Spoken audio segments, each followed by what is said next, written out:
नरेंद्र मोदी जी के माध्यम से जो गति पकड़ी है, इसका उल्लेख न केवल अपने यहां देश में है, बल्कि दुनिया के देश भी ये मानने लगे हैं कि इस गति से जो डिजिटल इंडिया का अभियान आगे बढ़ रहा है, बहुत से देश तो इसके ऊपर अध्ययन करने के लिए भी आगे बढ़े हैं।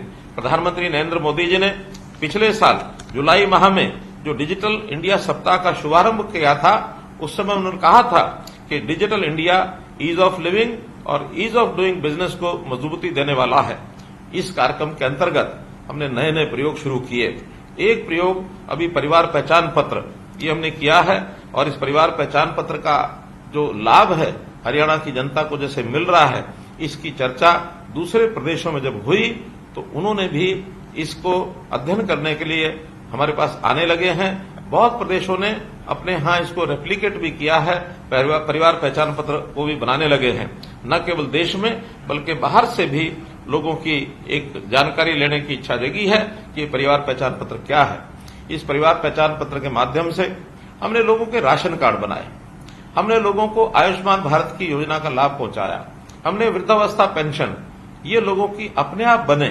60 वर्ष की आयु के बाद व्यक्ति थोड़ा लाचारी का जीवन व्यतीत करता है तो उसको कहीं भी सरकारी दफ्तरों में चक्कर न काटने पड़े, कोई दरखास्त न देनी पड़े, कोई दस्तावेज लेके न चलना पड़े, तो उसको अपने आप घर बैठे 60 वर्ष के होने के बाद पेंशन देने का काम ये हमारा सेवा विभाग वो कर रहा है। और इससे हमारे जो लाखों लोग इससे लाभान्वित हो रहे हैं। हमने चिरायु हरियाणा आयुष्मान भारत के साथ जोड़ करके आगे किया, और इसका रजिस्ट्रेशन जो प्रारंभ कराया है, जो आपके माध्यम से भी सब हो रहा है, इसमें 75 लाख लोगों का और एक प्रकार से आयुष्मान चिरायु योजना के कार्ड ये बनाए जा चुके हैं। इसके साथ निरोगी हरियाणा योजना ये भी हमने शुरू की, ताकि हर गरीब परिवार के सदस्य का उसकी जो जांच है वो जांच भी अस्पतालों के माध्यम से, हमारे डिस्पेंसरीज, सीएससीज उनके माध्यम से जांच होनी शुरू हो, ताकि उसके टेस्ट एक उसका जो स्वास्थ्य कार्ड है उसके आधार पर वो बनना शुरू हो, और उसका रिकॉर्ड हर व्यक्ति के इलाज के समय उसका स्वास्थ्य कार्ड का जो रिकॉर्ड है, डाटा है, वो काम आएगा, ताकि उसको प्रारंभ में ही इस जांच के माध्यम से जो लाभ होता है उसका भी एक उल्लेखनीय योगदान आपका है। तो हम लोग धीरे धीरे ऐसे बीपीएल परिवारों को ये जो सब लाभ पहुंचा रहे हैं, इन लाभ को पहुंचाने में अपना अपना जो योगदान है। हमारे यहां एक कल्पना की गई है कि सरकारी योजनाओं का लाभ सबसे पहले गरीब व्यक्ति को मिलना चाहिए। इससे पहले क्या होता था कि योजनाएं तो गरीब के लिए बनती थी, लेकिन उसका लाभ उठाने के लिए गरीब को छोड़ करके बाकी लोग जो थोड़ा दबंग वृत्ति के होते थे, जो योजनाओं का लाभ उठाने में बहुत ही माहिर होते थे, वो सब जाकर के योजनाओं का लाभ उठाते थे, और गरीब आदमी पंक्ति में खड़ा रह जाता था। लेकिन अब चूंकि हर निश्चित व्यक्ति को उसका लाभ ये अंकित है कि इसको क्या मिलेगा, उसको सूचना दी जाती है कि ये लाभ आपको मिलेगा। उस लाभ को लेने के लिए वो आता है और आपके यहाँ सीएससी सेंटर्स पर वो सूचना देता है, और उसके हिसाब से आप ऑनलाइन फॉर्म्स का भर के दे देते हैं। एक बहुत बड़ा लाभ उसको होता है। हमेशा सीएससी की तरफ वो देखता रहता है। जब भी उसको योजना को लेनी होती है, उसका ध्यान सीएससी की तरफ जाता है। सीएससी का काम एक प्रकार से हमारे यहाँ भले ही नया है, लेकिन बहुत सक्सेसफुल तरीके से आगे बढ़ गया है। वो आपकी दुकान को सीएससी के नाते से जानता है। हमने अटल सेवा केंद्र आस्क नाम से भी उसका नाम प्रचलित करना शुरू किया था, लेकिन फिर भी जब भी पूछो कि कोई सेवा कहां मिलेगी, सीएससी पर मिलेगी। तो सीएससी का मान सम्मान ये बहुत बढ़ गया है। इसका जो लाभ उनको निरंतर ऑनलाइन मिलता रहे, इसलिए आपकी व्यवस्था जितनी बढ़िया होगी, उस व्यवस्था के नाते से आप लोग जो उनकी सेवा करेंगे। और इस नाते से जो जानकारी मुझे दी गई है कि लगभग 30 से 35 हजार सीएससी के ऊपर ये सेवा उनको दी जा रही है। आप लोग साक्षरता के अभियान को चलाने वाले एक प्रकार से डिजिटल सक्षम भी हैं और साथ में साक्षर भी हैं। साक्षर व्यक्ति, पढ़ा लिखा व्यक्ति जब इस प्रकार से काम करता है तो उसका निश्चित रूप से लोगों में एक सम्मान बढ़ता है। पिछले 5 मास में इस डाटा का जो उपयोग करने वाले जो लोग हैं, जिनको हम सेवाएं दे रहे हैं, 9,36,000 गरीबों के स्वास्थ्य की जांच हुई है। 62 लाख लोग lab test 62 lakh lab test ये सब किए गए हैं। तो ये सब आखिर तो इस हिसाब से हुआ है। परिवार पहचान पत्र के हिसाब से जन्म मृत्यु इसका पंजीकरण भी हमने किया है, ताकि जन्म और मृत्यु का जो पंजीकरण करने के बाद जो परिवारों का डाटा है वो रियल टाइम बेस्ड उसकी संख्या ये हमारे पास होती है। बच्चे 0 to 6 ये जो बच्चे हैं इनका हम अलग से हमारा जो WCD डिपार्टमेंट है उसके माध्यम से उनकी चिंता करते हैं, उनका ख्याल करते हैं।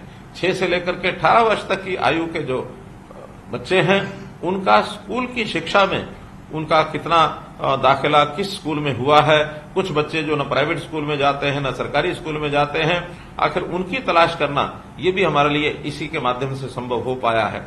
इसी प्रकार जो 18 साल से 25 साल के युवा हैं, ये हायर एजुकेशन का डिपार्टमेंट उसको जो है ढूंढता है, उसको एजुकेशन के नाते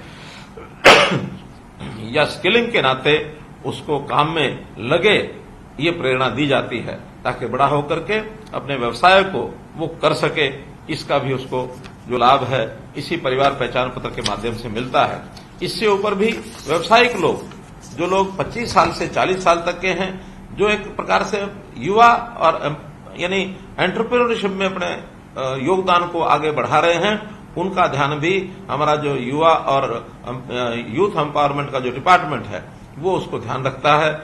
40 वर्ष से लेकर 60 वर्ष से ऊपर के लोग, सेवा विभाग इनकी चिंता करता है, ताकि उन लोगों की कोई समस्या है उसको भी हम ध्यान रखें। उनकी पेंशन बनी है अथवा नहीं बनी है इसकी हम चिंता करें।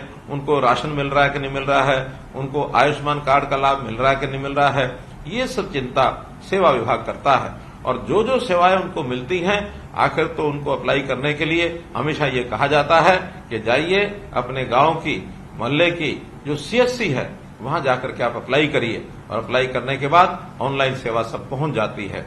अभी पिछले 2 महीने से मैं जनता की सेवा के लिए जन संवाद के कार्यक्रम कर रहा हूं, और जन संवाद के कार्यक्रमों में मुझे ढेरों कागज मिलते हैं, ढेरों शिकायतें जो आती हैं उनको सबको एक प्लेटफॉर्म पर ला करके जन संवाद पोर्टल में हम डाल देते हैं, और उस जन संवाद पोर्टल से वो सारी जो जानकारियां हैं विभागों को पहुंचती हैं। विभाग उसको निश्चित समय में हल करता है, और हल करते समय हर एक एप्लीकेशन की ट्रैकिंग ये जब होती है तो उस व्यक्ति को जो कंप्लेनेंट होता है उसको भेजी जाती है, ताकि उसको पता रहे कि मेरी जो दी गई कंप्लेंट है उसका स्टेटस क्या है। ये सब डिजिटलाइज्ड सर्विस होने के नाते से यहां तक जो है हम सब कर पाए हैं। तो मैं तो यही कहूंगा कि चाहे व्यक्ति को राशन कार्ड चाहिए, चाहे उसको चिरायु अथवा आयुष्मान कार्ड चाहिए, बिजली या पानी का बिल भरना हो, आयकर भरना हो, वाहन बीमा भरना हो, जीवन सुरक्षा बीमा हो, गैस बुकिंग हो, ये आदि सब सुविधाएं एक ही छत के नीचे मिलती हैं। और इनमें से बहुत सी सुविधाएं CSC सेंटर्स के माध्यम से भी उनको उपलब्ध कराई गई हैं। अभी तक ये जितने भी प्रोग्राम चले हैं और CSC के माध्यम से आपके द्वारा जो हुए हैं, अभी तक 1,72,40,000 ट्रांजैक्शन ये CSC के माध्यम से हो गई है। तो इतनी बड़ी संख्या में आप जो सब काम करते हैं, हमारी गवर्नेंस को स्मार्ट गवर्नेंस बनाने के लिए आप उपयोगी हैं। स्मार्ट गवर्नेंस यानी वो सिंपल है, वो मॉरल है, वो अकाउंटेबल है, रिस्पॉन्सिबल है एंड ट्रांसपेरेंट है। यानी इसी को मिलाकर के एक स्मार्ट गवर्नेंस, और स्मार्ट गवर्नेंस तभी मिलती है जब ये सब चीजें डिजिटलाइज तरीके से गवर्नेंस के माध्यम से, सुशासन के माध्यम से लोगों तक पहुंचे। तो इस सेवा का जो आप लाभ दे रहे हैं लोगों को, एक क्लिक से लोगों को जो डिलीवरी मिल रही है, इसी कारण से हमारी सरकार के बारे में कहा गया है कि ये सर्विस डिलीवरी की सरकार है।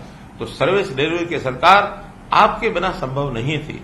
भले ही हम कितनी योजनाएं बनाएं, हम केंद्र में बैठ करके विभाग अपनी अपनी योजना बनाते हैं, लेकिन जनता तक पहुंचाने के लिए यदि कोई माध्यम नहीं होगा, ये जनता का कोई सहयोगी नहीं होगा, तो पूर्ण लाभ उसको मिलना संभव नहीं है।